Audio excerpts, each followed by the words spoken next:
दोस्तों, एक सवाल अक्सर उठता है देश में जब भी कोई बड़ा मामला होता है तो एक सवाल उठता है कि आखिर आतंकियों को, देश के दुश्मनों को संरक्षण कौन दे रहा है, इसका सियासत से क्या नाता है। कुछ ऐसे उदाहरण आपके लिए लेकर आया हूं। इतिहास के पन्नों को खंगालने के बाद कुछ ऐसी बातें पता चली है जिसे सुनकर आप अगर सपा को पसंद भी करते हैं तो आपके दिमाग में एक सवाल उठेगा कि समाजवादी पार्टी के नेताओं ने और खास करके अखिलेश यादव ने उस फाइल पर कैसे साइन कर दिए जिसमें 21 आतंकियों के नाम थे और उनको छोड़ने की बात हो रही थी। वो तो इलाहाबाद हाईकोर्ट ने इसे लेकर टिप्पणी की, उसके बाद मामला कहां पहुंचा इस बात पे भी आएंगे। लेकिन इस बात को बेनकाब किया था योगी आदित्यनाथ ने। विधान परिषद में साफ कहा था कि अखिलेश यादव ने 21 आरोपियों के 14 मुकदमे जो है वापस लिए और ये उसी में से एक की तस्वीर है। इसके अलावा ये जो दूसरी तस्वीर है ये साल 2024 की है और संभल की है। इसका आतंकी घटना से लेना देना नहीं है, लेकिन जो ये आप लाइन देख रहे हैं कि देश के गद्दार सपा के यार, इसका इस लाइन से बिल्कुल लेना देना है। जम्मू कश्मीर से लेकर उत्तर प्रदेश तक कैसे हिंदुस्तान दहला, सियासत के चक्कर में किस तरीके के फैसले हुए, मुस्लिम वोट बैंक के चक्कर में, इस बात पे भी आएंगे।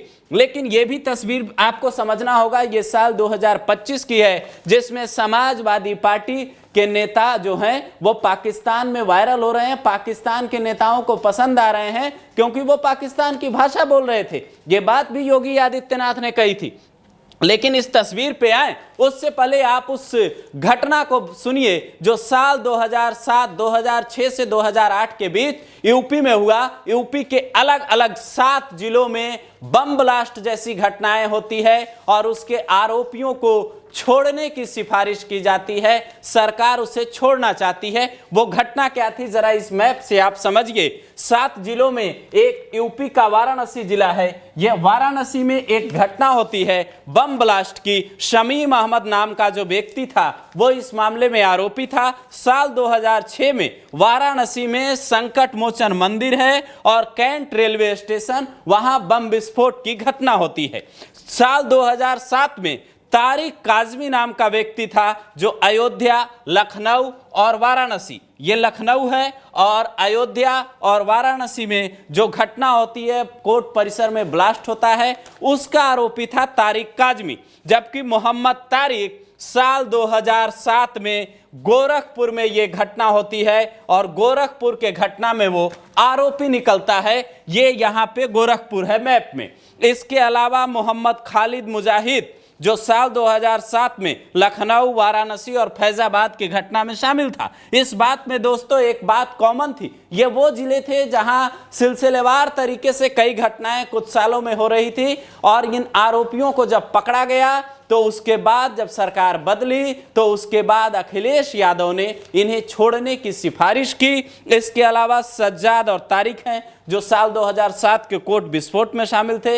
यहां तक कि रामपुर में सीआरपीएफ कैंप में हमला होता है, सीआरपीएफ के जवान शहीद होते हैं। उस मामले का आरोपी भी अखिलेश यादव की टेबल पे जब फाइल पहुंचती है तो उस मामले के आरोपी को भी छोड़ने की बात होती है। कुल 14 मामले थे दोस्तों 7 जिले में यूपी के और इन मामलों में 21 आरोपी थे जिन्हें छोड़ा गया। हालांकि अखिलेश यादव को जब ये बात कही गई, जब यूपी विधान परिषद में खड़े होकर योगी आदित्यनाथ ने कहा था, तब अखिलेश ने इस दावे को खारिज किया था। लेकिन ये बात गाहे बगाहे सामने आती है कि इलाहाबाद हाई कोर्ट ने वो तो अनुमति नहीं दी, कई आरोपियों को सजा हुई और बस इस तरीके के कई आरोपी थे जिनको पुलिस ने उस वक्त गिरफ्तार किया था। लेकिन अब आप कहेंगे कि इस घटना का जिक्र अभी क्यों, तो जरा इस बात को समझिए। इस तस्वीर पे आइए, ये नवंबर दिसंबर 2024 की तस्वीर है। नवंबर में घटना हुई थी संभल में,